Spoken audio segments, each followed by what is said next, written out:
Welcome to DubLife Diaries, the podcast where passion meets the open road. I'm Joe Person, your host, and also a lifelong dubber. Buckle up, because this ride is just beginning. This podcast is sponsored by Volksmania Magazine. Good times, great cars, awesome Volksmaniacs. Visit Volksmania.com to learn more about this class-leading VW magazine. All right, guys, welcome back to DubLife Diaries. Today's guest is a modern nomad, a self-taught VW bus builder and the owner of an air-cooled shop in Chattanooga, Tennessee. But what really made Jay's story wild is how it started in a garage during the lockdown. We're going to hear all about it. And what came next will blow your mind. Jaye Foster, welcome to DubLife Diaries. How's it going, man? What's up, man? Thanks for joining. We're going to have a great time. I know I got a killer episode prepared for you. Before we dive in, I do want to give a shout out to my sponsors, Volksmania Magazine. I feel like it's the flyest VW magazine on the face of the planet. Why? Because it's quality. All the pages, the glossiness, and then just the staff that's there, man. They hook you up and really they're about the community. So shout out to Volksmania. If you guys want to get hooked up with them, visit Volksmania.com. Make sure you utilize DubLife 10. That's DUBLIFE, the number 1, the number 0 at checkout for 10% off your subscription. That is U.S. customers only. This episode is sponsored by Salty Dub. From the beach to the bay, Salty Dub is all things VW swag and events. Check those guys out, www.saltydub.com. Also, the same discount code. Any of the swag, the sunglasses, the hats, all the cool Salty Dub stuff they have, DubLife10 at checkout. Utilize that code. You'll get 10% off of your merch purchase. All right, dude. That's it. Back to you. Back to you, my brother. All right. Let's take it back. Take us back to what inspired you to build this 77 bus from scratch during COVID. So really where it started, I was young, I think I was 19 or 20 and that's when I really got my start kind of messing around with VWs, and it was unintentional, honestly, but I was in college and I was working a full-time job and my car had conked out on me. So I was walking to class, and one day I took a different route to see if it would get me there a little bit quicker. And I was walking pretty far, and I get down that road and there's this little gray rust bucket sitting off in this yard, and it had a for sale sign on it. And I was like, well, I might as well just call. It looks cheap, So I called the guy, his little old man. He walked out and he's sitting there telling me about it. And to be honest with you, I didn't even know what the car was. I had no idea. And turns out it was an 87 Golf GL. Little 1.8, nothing special. It was a 5-speed. It looked like it had definitely lived about 100 lifetimes. And he's like, well, I want $1,000 for it. And I was like, shit, I can't do it. So I was like, well, thank you for your time. And I took off walking, and he yelled for me. I got halfway down the road and he's like, hey, come back. And I was like, okay. He's like, how much you got on you? I was like, well, I got 500. That's all I got. He's like, I'll take it. Just drive it away. I was like, shit, okay. And that was my first VW. And I can't even say it spiraled after that, because it was literally like a tornado. I fell in love with that car. It leaked everything known to man. I'm talking water, oil, you name it. It leaked it all. And I just started buying more. So for a long time, I don't even know how many years it was, I was really into just the water cooled stuff. And how I got into air cooled, I was at Bugapalooza in 2018, I think it was 2018. And I had a little Agner edition Cabriolet. They didn't make many of them, but that thing was junk. I got paid by a guy to get it out of his yard, because he was so tired of looking at it. And so I got it running ish. It died like 6 times on the way to Bugapalooza, but I wasn't going to miss it.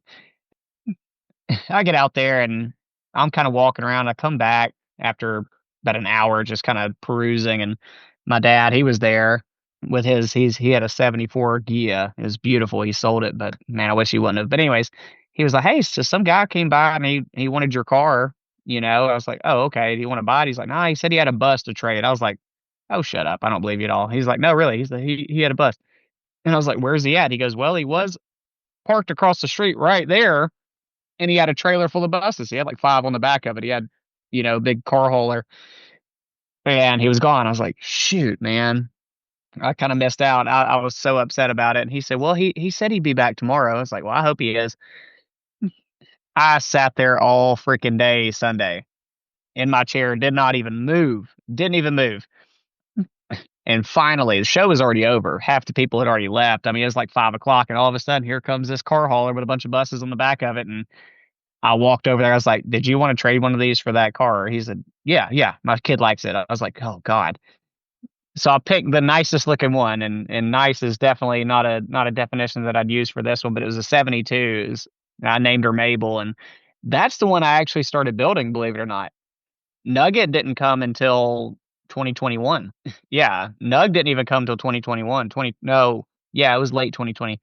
She didn't come till then. So I'd actually built that 72 in my garage for I mean, I bought it in 2018, didn't or traded for it, and I didn't mess with it until realistically it was like 2019, and that's when I actually started getting really heavy into it, getting the engine built and the transmission and doing all this stuff, and ended up she had some rust in the back after I put the engine and transmission in. The whole torsion bar just kind of fell out of it, and I was like, "Okay, well, I can't fix that."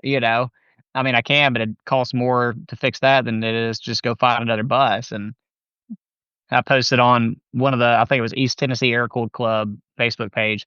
I said, "Please, I am in desperate need for a bus," you know, and this guy commented back, and he said, "Well, I've got hundreds." I was like, 100. "Okay, cool. Yeah, hundreds." No, and this ain't no joke. He has still got so many freaking buses. And he commented back, and I went, I messaged him. I said, "Look, I've got the cash, sight unseen. I need the nicest looking one that you have, like the cleanest one."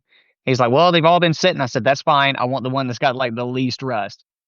And it was like the next day, he sent me a picture of some trees, and I was like, "Hey, cool." He said, "No, there's a bus in there."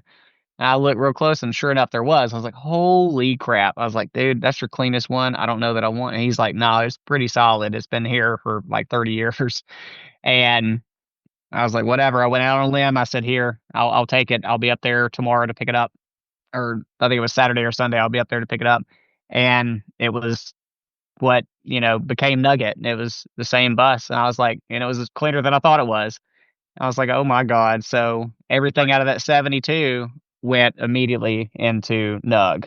Into the 77. Right on. Yep. And real quick too, I like your hat. Shout out Chris White, Riverbank Customs. What's up, my brother? He is such a good guy. I love Chris. He Like, is, man. I met him. We both worked at the same place, and I met him. My dad had known him for forever, and my dad was like, because they all worked together, and my dad was like, "So this guy I work with, he's got a bug, right?" I said, "No, I didn't even know that." And sure enough, it was Chris, and we became friends. Now, anytime, I mean, they got a show going on. Most of the time, I'll cruise down there. They got a tech session. I mean, I hadn't been to many, but I try to make a point to hang out with them I think that's anytime they're all also such a together. great idea. Tech sessions, man. Those are fantastic. I had another guy that was on the podcast out of Colorado, and they do those too for the community once a Yep. month. Having one where it's tacos and carburetors next. Oh man, that's Yeah. cool. So they're gonna break down the That's carburetor and serve tacos. I'm like, dude, what a cool idea. Yeah, that's usually what Richard and Christy Hill do out there in Moody, Alabama, near where Chris is at. And I mean, they last time, I mean, they do a big cookout. It's just a fun day. I didn't get to stay all day, but man, I had fun when I was there because it's just a small, it's a small community and everybody's involved. So at what point in, building this 77 during the lockdown, during COVID, at what point were you like, maybe thinking either one, I'm onto something, or two, something that you haven't said yet is that, and I think I caught this from your background, that you actually sold a lot of your stuff and ended up moving into this bus for a little while, right? I did. So at what point in the build did that motion kind of start? How were you inspired to move into it? Man, so my intention when I got the bus to begin with, even the 72, my intention was I wanted to get it running, and I've always wanted to go visit Yellowstone or, the Grand Teton, stuff Ooh, like that. yeah. I've always wanted to go. I always wanted to. And I was like, what better way to travel across country than in a VW bus? I've always wanted one. My grandmother showed me the Woodstock film when I was young, and after that, I was like, I gotta have one. I've Yeah, got to, buddy. you know. So, I never thought that I'd have one, and the Yellowstone idea was very persistent for years, and then I put the solar panels on my bus, and then I got the fridge in my bus, and then I got the bed put in, and all this, and lights, and extra batteries, and you name it. I had the big off-road tires and stuff, and had an off-grid shower. I was like, I'm gonna go make a month or two out of it. And then I started watching. It was a doc. I can't even remember the name of the documentary, but it had Kit and Jr. And they have Sunshine Bus. They've lived in their VW bus for, I mean, at the time it was 10 years. Wow. You know, and I watched that documentary they were in, and I was like, that's the most amazing life I've ever seen. And yeah, and every single day it was like that was an ever so inclusive thought all day, every day. I'd be at work, because I actually worked for Volkswagen at the factory over here in Chattanooga because we got the only one in North America. And I was there for 6 years. And when it finally dawned on me that I'm not just going to Yellowstone, I want to go everywhere. I want to go wherever the hell I feel like going, and not turn back until I decide to. And I it was always there. I Was thought that about it every wa- day. was Yellowstone one of your first long hauls? Was that one of your first big trips? Believe it or not, I'm not gonna lie to you. I haven't even went yet. Oh, I went everywhere else. I went everywhere else. I well, fell in so love with what? everything else. Give me a location. What was the first big trip that you took? High Country Bus Festival was the first trip that I took in the bus. Any That was any the first one. any problems on that trip? No, We I got to mean, talk about road trip stuff. apart from getting kicked out of a parking lot for sleeping because I was tired. But other than that, no, like, you know, stopped off in Asheville for a couple of days, Oh, hung I out with love some. Asheville. Oh, I love Asheville, but we Yeah. stopped off there for a couple of days and hung out with some other nomads because it's a big nomadic city. And I was like, well, here's High Country Bus Fest is happening, so might as well just go. So went up there and spent a couple of days. And after the show was or after the camp out was over, I was like, crap, man, that was so much fun. I've never been to a VW camp out, and I want to do it again. And this is the real long haul. This next trip was the first long haul, technically. Like, to High Country is in Crumpler, North Carolina, which is on the Virginia border. That's far, but nowhere near as far as the second leg of the adventure. Well, A buddy of mine, let's touch on that though. So, paint the yeah, picture for us. Give me some of the most amazing, like jaw-dropping places that you've ever like for a backdrop or that you've ever parked your bus. there's so many to name. I mean, I think one of the best places that I've ever stopped, and I stayed for a couple of weeks because it was just gorgeous, but it was in the Verde Valley in Arizona. And you're positioned in between the Mingus Mountains ahead of you, and behind you you've got the red cliffs of Sedona. And you're in this valley. You've got Jerome, which is the a teeny tiny little ghost town in the mountain right up at the top of Mingus, and you can see the lights at night there. You can see all the stars above you, and right behind you the moon is just glaring off of the bright red cliffs in Sedona. That was one of the most beautiful spots that I've ever stayed. It's got to be. Yeah, I don't know. Like, anytime I'm in Arizona, I make a point to go there. Oh, I love it. I lived out west in Colorado for many years, and we made our rounds through Utah, through Arizona, through all Oh of yeah. yeah. See, I've got a lot of friends in Durango, Silverton area, and I love camping out there. Near what's it called, Purgatory. Love. There's no humidity out there, dude. No, it's awesome. I'm I know dying it. right now. I know. I'm dying. I'm down here in Florida. I'm Yeah, yeah. dying in the humidity.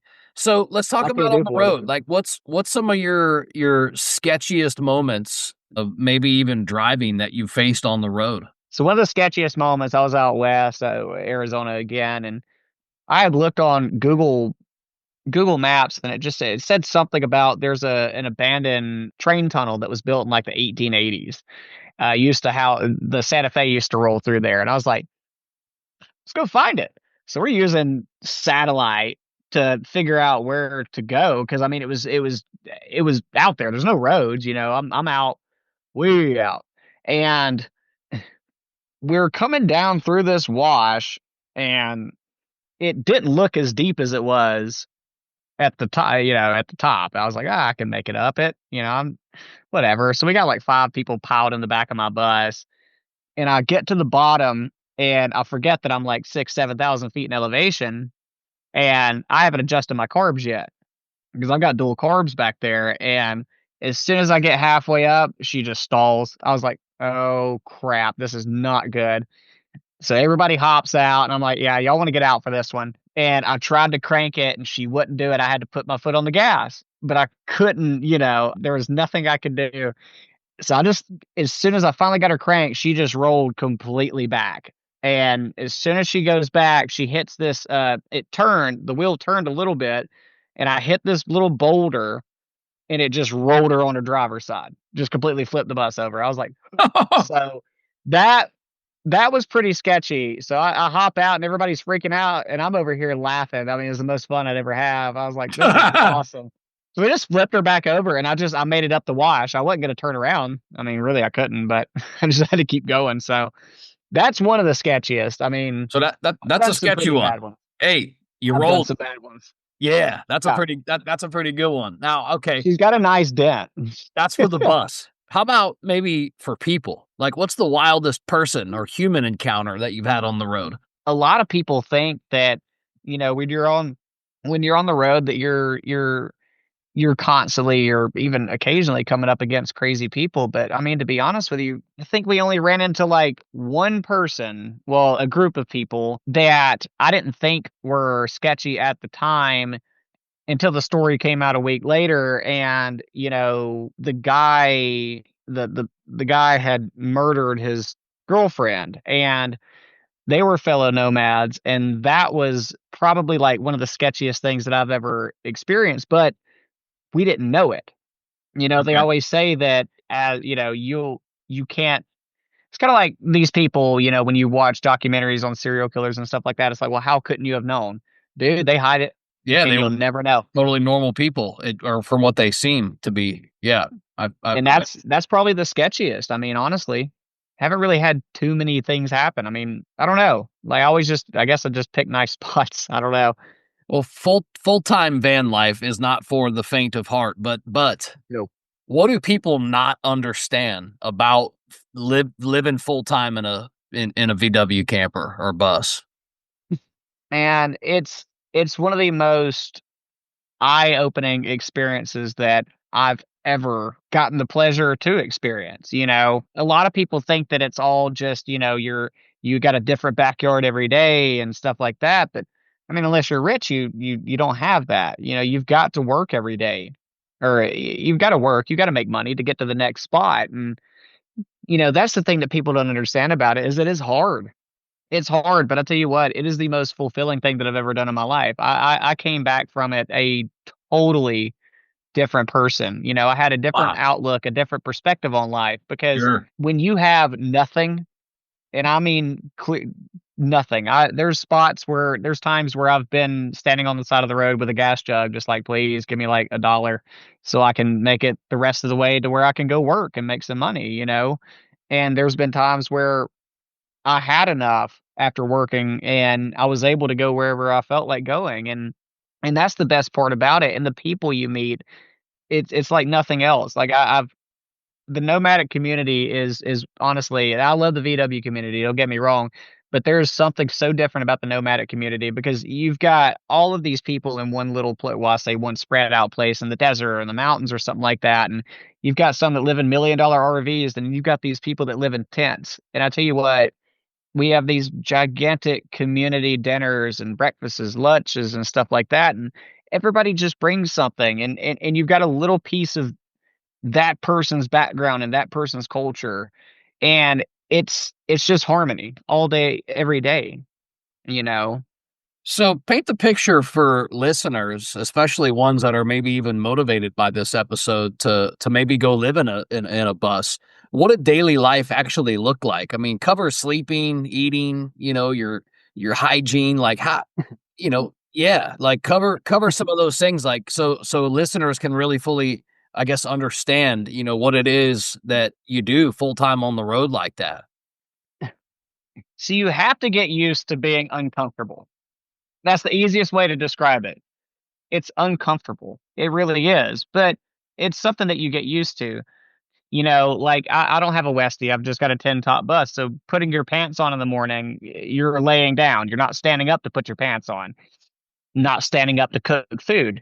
But the thing is that I'll be honest with you, I ate better on the road than I have since I've been living off the road, because you have the ability, you have the capability realistically to go out and find better foods than you're going to get at a Walmart and stuff like that. Because I lived off grid, I met other people who also lived off grid, so we would have fresh veggies and fresh fruits and stuff like that, and we ate really good. I mean, this wasn't like, you know, ramen noodles every night. I mean, yeah, sure, we had days where we're like, ah, screw it, we don't feel like making anything crazy, so we do that. But we ate good, and then showering and stuff like that. Yeah, obviously, you're gonna waste a lot of money if you're riding into town every single day, because I didn't sleep in a parking lot in town. I was 30, 40, 50, 60 miles out in the middle of the desert where Dang. you don't even have cell signal.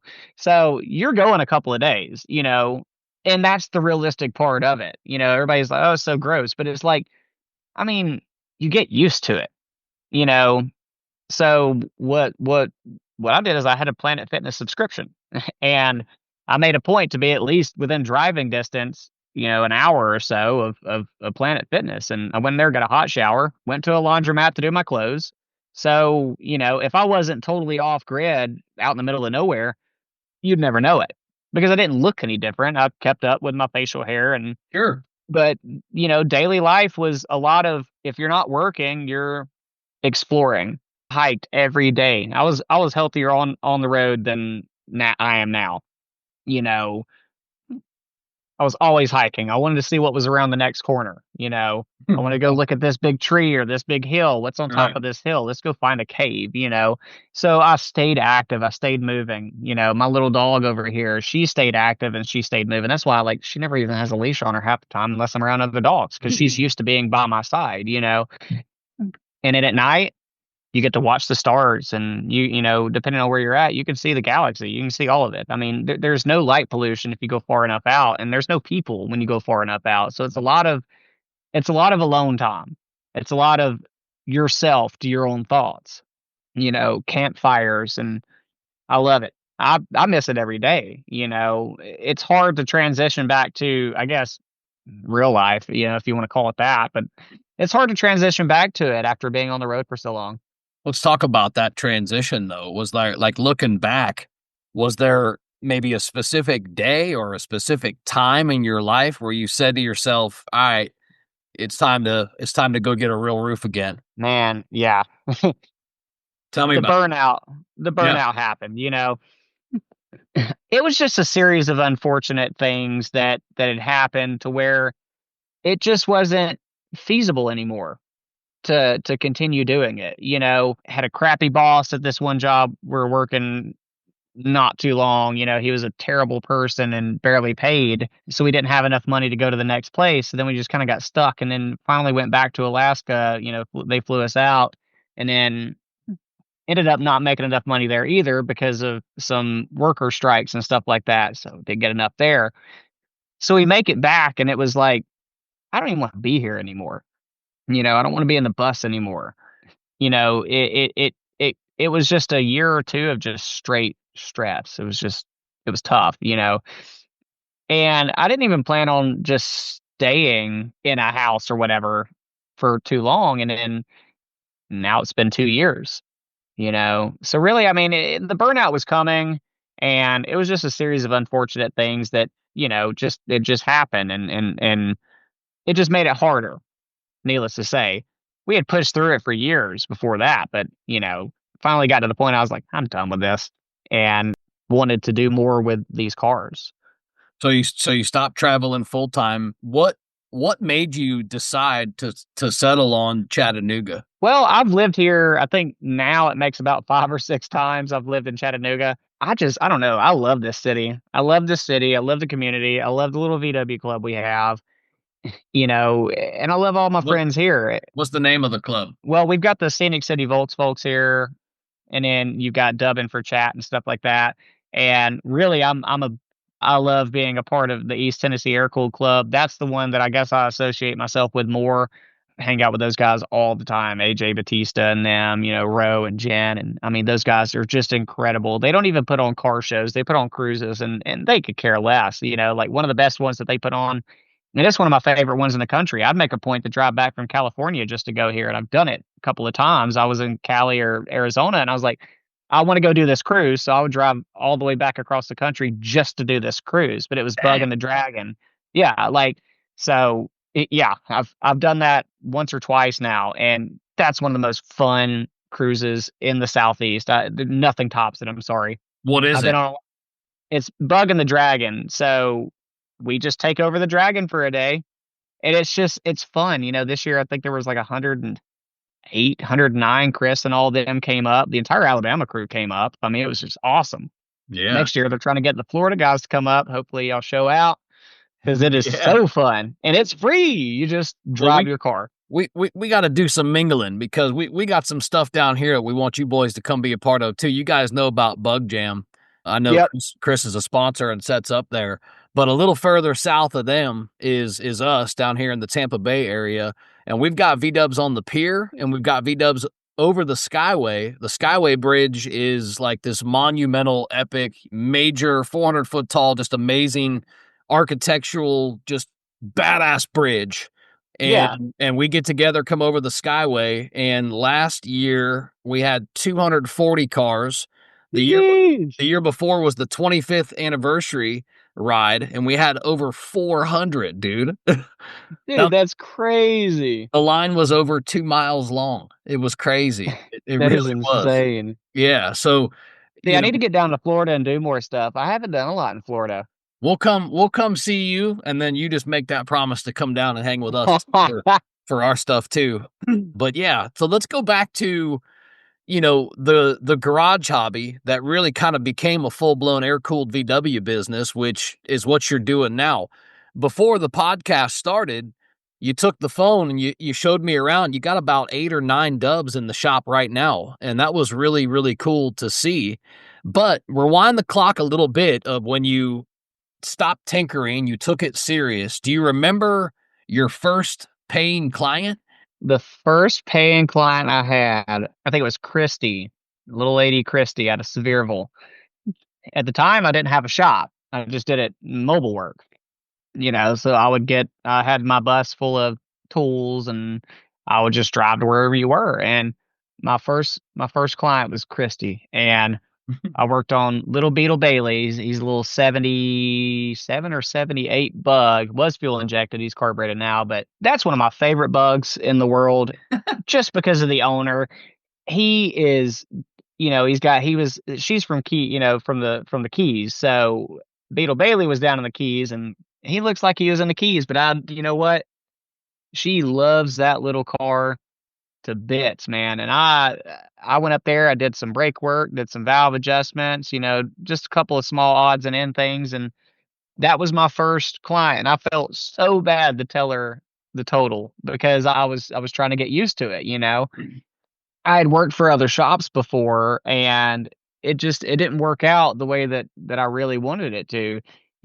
So when I got let go of that last shop, I was like, what am I gonna do? Sit at home and pity or just continue doing what I've been trying to do for the past couple of years. And, that's when it went from a hobby to doing this. And I don't know, I still every day somebody calls me and I'm like, why do they pick me? It really, yeah, it's a little overwhelming at times, but I couldn't see myself doing anything else. And, I'm not the best at all, but I'm trying to be. So let's touch on that because there's going to be magic probably in this answer.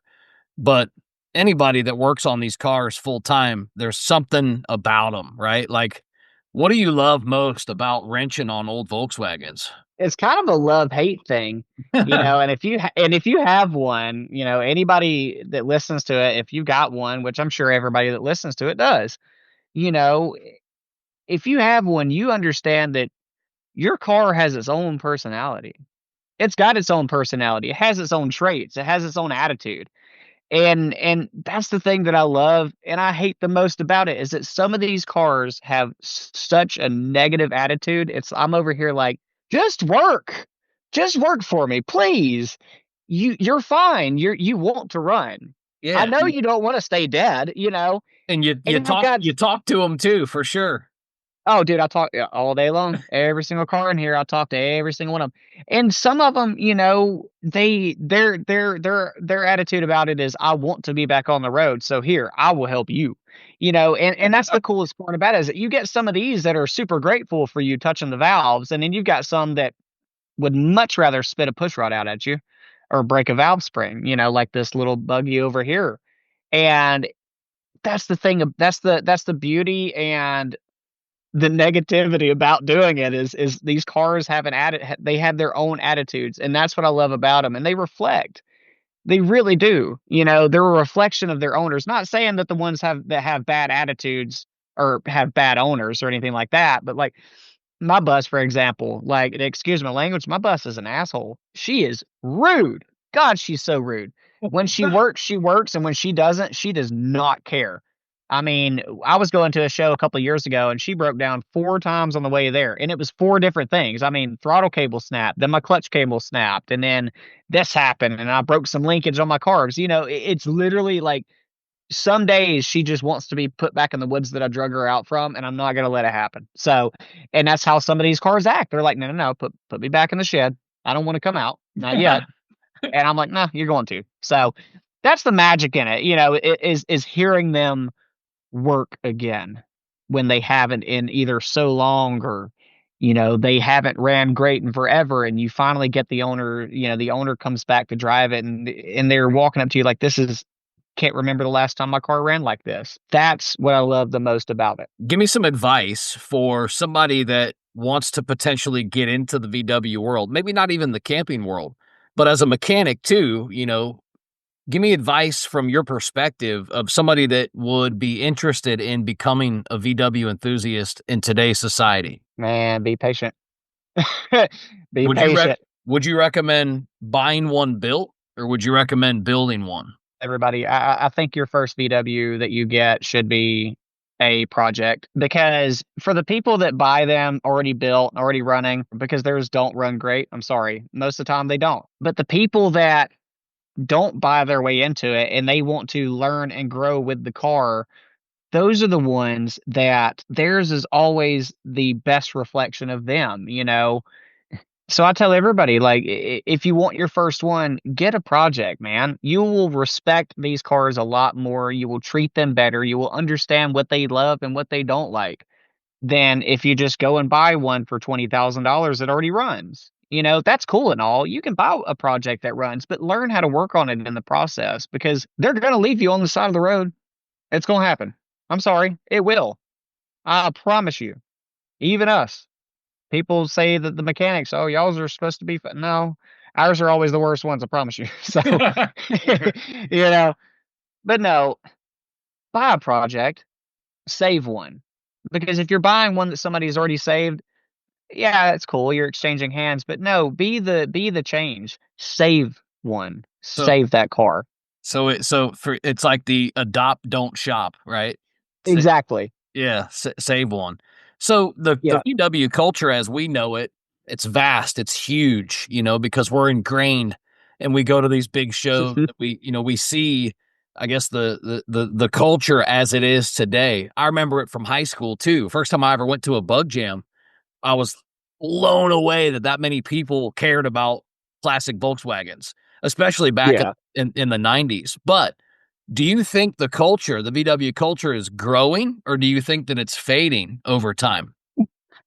Oh man, it's growing, and it's growing substantially. I I mean, it have really truly is. It's growing. I mean, I've seen it personally around, you know, Chris White's area. I've watched him and Adam grow that community in a very relatively short amount of time. When I was hanging out with Chris, when I lived in Alabama, because it's where I'm originally from, it's 2 years ago.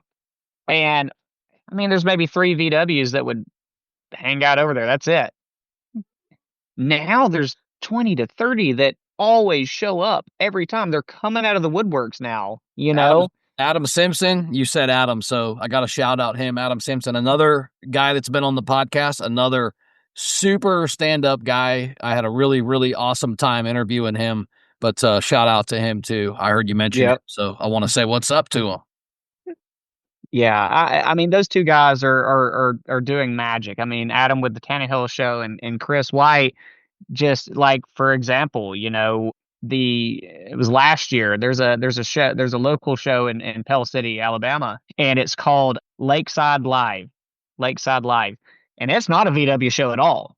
But Chris had been talking to them and begging them like, hey, give the VWs an award, like make their own category. This mostly American cars and stuff like that. And we go out there and he was like, he told everybody before we came, he said, look, I want as many VWs as I can get out here because they told me that if I can get 20, I think it was either 20 or 25, they will do their own category for VWs next year, this year meaning. And I think he brought 40 something. Nice. You know what I mean? And that was it was a beautiful moment because I would never have imagined that many in that area in 3 years before that, 2 or 3 years before that. I'm just not at all. I'm seeing more. It's growing. It is not shrinking. Good. And I'm going to have to agree with you. I think it's growing too. And I'm hopeful that, the next generation, appreciates the air cooled vibes as much as we do. Those of us that kind of came up in it. When I got my first car, it was only 20 years old, not 50 years old, so they're a lot older Yeah. now. I'm a lot older now, but it's just something I notice, the next generation, if you will, they have interest. They're showing up at these Yeah. meets. They got young kids are getting into these things. And whether you approve of this or not, they even have a lot of the EV conversions taking place by the new younger guys now. And, to me, it's like, hey, whatever gets you in an old dub, like, Yeah. however the shoe fits, like, cool. I'm okay. I think there's a place for it. But I think that's the coolest thing about them, man, is that they're so you can mold to these cars. I mean, whatever your lifestyle is, you've got the guys that turn these into Volks rods. Then you've got the guys like me. My bus is covered in stickers and she's not a looker, but I can tell you right now, she'll tear down some interstate miles. You know what I mean? And then you've yeah, got the guys that want theirs to be drag bugs and then street bugs and then sleepers and rat rods. If there is a place for that's right. every single one of you in That's this right. community. Yep. I might have to agree with you. So let's talk about your bus, Nugget, or Nug. I like Yeah, Nug. yeah. Hey, I spent many years in Colorado. I know all about Nugs. So if Nug Oh shoot. if Nug could talk, if your bus could talk, what would it say? What story would it say? What would it tell you? Put my ass back in the woods. No, she wouldn't. Right now, man, like I don't know. That's a hard question to answer. I know that she's missing the road right now. We haven't been on a road trip in forever since last year. I rebuilt the engine and the first maiden voyage, I drove it to Point Pleasant, West Virginia. So, you know, and that's kind of what it is. She's made to eat up highway miles, with the way the transmission's built and stuff like that. And the engine, that's what she wants. And I know that she's missing it right now because she was very happy on the Dragon, but on the way back she was very unhappy because I think she knew she was going back home. So, if she could say anything, it's take me on a road trip. And she's getting one in 2 weeks. We're going back to high country, so or I say 2 weeks, whenever that is, but we're going to high country. So she's gonna get a little road trip in and then back to Buses by the Bridge in January. So that's gonna be a long haul. It's like, Ooh, I saw the pictures of that one. I got to come to that one year myself too. Buses by the Bridge. dude, I've done Get it 3 years, man. I haven't done it. I didn't do it this year or last year, and I've got to go back. That's one of the most amazing VW bus shows in the country. God, it's so good. We had a couple guys that went in a bus and drove all the way out there from here and kind of It's fun. yeah, they documented it and I was following the pictures and everything and it really looked interesting. I'd like to set up my podcast out there as, Oh, support there are so many supporter. people to talk to. Dude, I bet that'd be awesome. You've 'Cause you been get people through from all over. I know. I see. I mean, worldwide, Yeah, I'm saying. yeah, Buses by the yeah. Bridge is worldwide. It reminds me of buses on the pier in Huntington Beach, I believe, in California, which is like it's the sickest, coastal looking, I guess, cruise slash car show. I'm motivated to get out there at some point myself. I'm gonna come up and visit y'all's scene, especially with Adam. I know I'm gonna meet Chris in person, probably Adam too at Tannehill. at Bug Jam. Oh, okay. Yeah, yeah, yeah. But yes, I also do want to support them, go to their shows, and set up as a vendor for the podcast. So for sure. But what I wanted to talk to you, Sweet. or what I wanted to say earlier was, you've been all over the country. You have faced trials and tribulations. You've told us some pretty awesome stories. What would you say to a VW enthusiast that might be feeling stuck in life right now? What would you tell them? Because you have faced a lot of adversity and pushed through it. So I'm interested and eager to hear what you would tell them. I got chill bumps on that question because it is a very personal question. The thing and it doesn't matter whether you're an enthusiast or not. It's just as humans, we get so stuck in this 9 to 5 grind, you know, and a lot of people out there think that money brings happiness and stuff like that. No, money brings comfort. It allows you to buy things that you gain temporary happiness from and enjoyment and stuff like that. But what I like to tell people is never be afraid. I don't care how old you are. You're never too old to start over. You're never too old to go experience something new. You're never too old to just go travel or start that new job and just experience something, change up your life, because we're only here for a very short amount of time. If you think about it, I mean, logically, we're not here long. I'm not out here trying to make waves and stuff like that. I'm out here trying to do what I love, and it took me a very long time to figure out that this is what I love. I never expected to be working on cars for a living. I really didn't, but I went from I started working in a factory when I was 17, 18 years old. And then I left there and went to another factory that paid me more. And then I left there and went to another one and then another one and then another one. And then I spent 6 years absolutely miserable working at, VW here in Chattanooga, not because of the job. It's just because I wasn't happy with where I was at. Right. I had bought a house at the time and, I had nice stuff, and I realized that none of that actually truly made me happy. What made me happy was getting behind the wheel of my bus, and that gave me the opportunity to find the things in life that I truly did enjoy doing. And a lot of us, we don't get to experience that because, we're all from birth, we're pretty much told, hey, keep up with the Joneses. You got to pay your bills. You got to have kids. You got to get married, stuff like that. And, you know, I've always tried to seek discomfort, if that makes sense. Yeah. Well, Because I'm a sales instructor and I teach technicians how to produce, results in home trades. And we talk a lot about exactly what you just said in my sales class I teach in Texas. And that is, people naturally move towards comfort or they move away from pain. And that's science. And that's not something that we have really any control over. But the best sales guys are comfortable moving towards pain. yep, Yeah. So it's kind of in line with what you're saying. You have to be yeah, willing to be uncomfortable. you have to, because the thing is that to anybody that's stuck in their life, or the life that they wish that they had, I mean, my question is, what's stopping you? I mean, really, because whatever comes out of your mouth is an excuse. So what's the future for your shop right now, or even your story? I know you got a road trip planned and you're going to be taking some time for that, but what's the future for the shop right now? I don't know. Just try and get some of this stuff knocked out that's in here.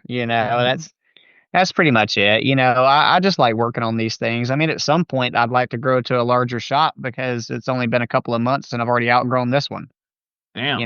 I've only had my physical shop in this location since realistically the middle of April, and I've not had an empty bay since. You Yes, know, I saw that. I was fortunate enough to have you flip the camera around. That was pretty cool to look around there. It's obvious that you miss the road, just I can tell and just kind of hearing you, but it's also, you kind of get that passion of what you get to you're doing what you love and you're loving what you do. So I'm sure it kind of almost fills a void of the same way yeah. that road tripping does, being able to wrench on these cars. So, that's kind of cool, from I guess from my perspective. Where can folks find you if they want to get in contact with you? Do you have an Uh, Instagram or a Facebook for your shop? I do, and it's the bus stop. It's on Facebook. I don't even think I'm on Google yet, if I'm being honest with you. I really don't advertise much. I'm not big into, social media and stuff. I've got my accounts. I used to be when I was on the road, I post pictures every 10 minutes of where I was at and what I was seeing. And, when I first started doing this over here, I kind of started, I was posting a bunch of pictures and stuff like that. And then I was like, nah, whatever. I'll just post when I can, when I remember to take pictures and stuff. Right. I mean, I've had just a multitude of cars come in and out in the past couple of weeks, and I haven't even posted the pictures on Facebook yet. So, it's just because I just stay kind of, in my lane here, and occasionally I'll post a picture or two. I'm trying to get back to doing it, but no, other than that, I mean, on my little business Facebook page, the bus stop, I answer back pretty quickly, or at least I try, unless my hands are covered in grease. But you know, but that's Chattanooga, it. Chattanooga area, y'all. If you Yep. need a VW mechanic, look him up. The bus stop. All right, next questions are rapid fire. So for me, rapid fire is fast answers, whatever comes straight to the head. Let's dive in. All right. If it brings a story out, cool, but it doesn't have to, right? Yeah. So, all I'll right. try not to. All right. In your travels over time, what's one of the weirdest things that you've ever eaten on the road? Dude, I had a vegan taco one time. I was not a fan. I'm sorry. That's the weirdest. That's probably the weirdest it got. Okay, that's all right. That's fine. I'm For not a. some, that's normal. For others, it's weird. All right, Yeah, let's talk no. about a dream build. Unlimited budget, favorite VW out there. What are you building? High top, high top bus, man. Hot Just a top bus. high top late bay with I want a single wheel trailer behind it. Just a stock 2 liter hydraulic lifters. That's it. Okay. That's my dream build. But obviously decked out on the inside for a very long time, long term camping and stuff like that. That's And it that, though. and that's so you can stand up to put your pants on in the morning. Exactly. Yes, sir. I'm a quick learner, brother. I I'm can a have quick learner. guests. That's right. Best state to break down in. Best state. Oh man. I gotta be honest with you, man. It's either no joke, it's either Arizona or California because I'll tell you what, everybody's got a VW in their garage and there's a ton of them out there. You break down, somebody's gonna stop. They're Yeah. nice. How about the worst state to break down? Probably Texas. Nobody gives a shit. What's the most overrated VW of all time? Overrated. Oh God, this is so loaded, man. I don't, I don't, I'll work on them. Don't get me wrong. I would never have a rail boogie. A rail. I would never have a rail. All Like they're right. cool. I would never have one. That's all right. That's all right. Most slept on tool that you use in the garage. I like my mallets. Mallet can definitely persuade a lot of things. The little rubber one. You're not gonna hurt Yeah. anything with a rubber mallet, and that's my little persuader. That's a good that's funny, man. A rubber mallet. Yeah, they can persuade anything. That's awesome. Yeah. Coldest night that you ever spent in your bus. Coldest night. Oh God Almighty. I was in Flagstaff in the middle of January or in the middle of December on my way to buses by the bridge, and my heater decided to go out like a week before, and it dropped down to I think it was like -10, no heater. I was about Mm. to die. So we had about, I swear to God, it was like 40 blankets, dude. I That mean, is seriously. absolutely no, seriously, Yeah. bro, that's crazy. So Yeah. I lived in Colorado for a long time, but only 1 year did we really ever have negative temps like that. I wanna say it was around October, November-ish of 2011 or 12. And we had like 3 or 4 days that we had gone through that was like, -10 plus, -15, Yeah. even -18-ish. It was so bad, like, people, they were losing their little flocks and herds of, animals, and Yeah. we had goats on our property at that time, and 4 of the 5 goats that we had all died from this crazy ass, freezing, crazy storm that had come through, but I That year remember was going. rough for buses by the bridge. Was it? Yeah, because I mean, there was a blizzard in Flagstaff on the way there, which is where the cold came from, and then there was a blizzard that hit on the way back. So a lot of people left that year on like Friday. The show started on Thursday. A lot of people left on Friday that had to go back east so Right. that they could make it through Flagstaff before the blizzard came. And I think the only reason we stayed warm enough that we didn't die was because the blizzard came and it covered my bus in snow. And I think that's the only reason. I literally lifted the little access hatch in the back of the bus, and that kept it warm for a little while. And we had a little buddy heater, but that barely did anything.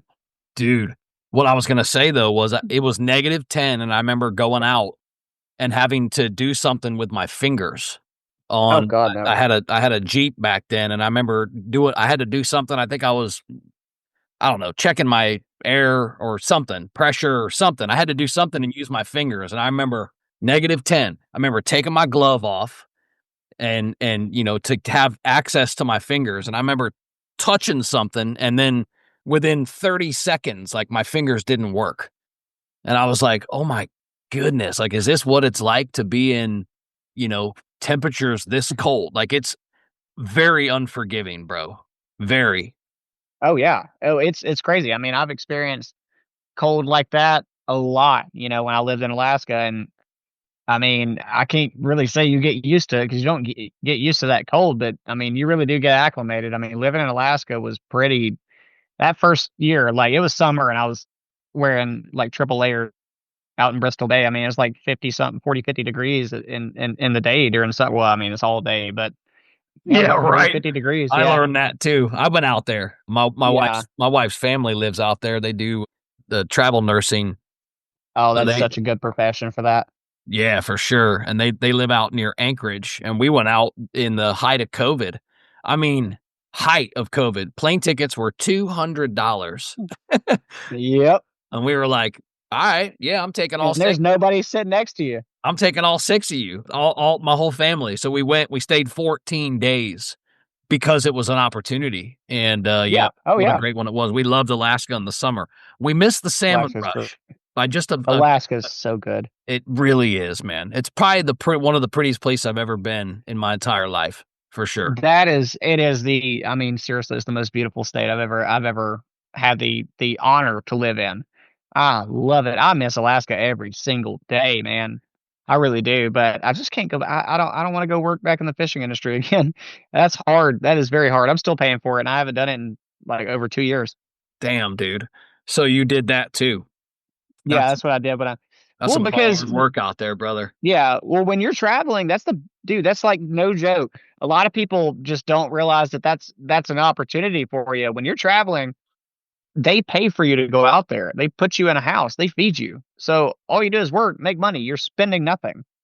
But So it's then you come back. crazy risky, and it's Well, crazy, or at least that's what it looks like on, oh, it is, but well, I did both. I worked on a boat for 2 seasons, and then I was in the is it factory. really like it is on Deadliest Catch? Yes. Dude, Yeah, I mean, it's yeah, bro, pretty it's that's nuts. pretty shitty. Yeah, that's nuts. It's pretty bad. But So if no, you if you weren't into VWs in your life right now, what would you be doing? probably back in Alaska. Fishing? Yeah, probably Okay. back in Alaska, working in the industry, whether it's a plant or on the docks or whatever. I mean, really, the industry, it's the opportunity for adventure, and you get paid for it. Yeah, So that's nice. that's what I love. I love Alaska, man. I love it. I love it. I'm gonna give you a tough one. I think you can do it though. Describe your life in just 3 words. Just 3 words. Never give up. Never give up. My man had it ready to go. I like that. Never give I up. don't even have any notes right now. That's just first thing that came to my mind. Yeah, because I mean, I like you said earlier, I don't let much stop me from doing what I want to do or what I feel like I need to do or anything like that. I don't, you know. I mean, this shop, my shop could close down next month, and I mean, yeah, I'd be upset, but I just go move on to something else. I never stop. I just don't. Final piece of advice that you would give to the VW community as a whole. Man, just keep them running. Keep them running. Keep them running. Save them all. And drive them. Dude, drive them, man. Drive them. Drive them. A lot of people, they just leave them in the garage to sit. I mean, you got to think this is a time capsule. I mean, it really is. These are all time capsules. Get out and show the world that this 50-year-old car can still hammer down the road. Enjoy it. They're meant to be enjoyed. They're meant to be driven. They're doing nobody any good sitting. And that's a wrap for this episode of DubLife Diaries.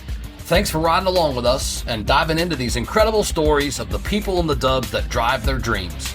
If you loved today's episode, don't forget to subscribe or hit that follow button so you never miss an adventure. Do you have a story to tell or know somebody else who's living the dub life? Awesome!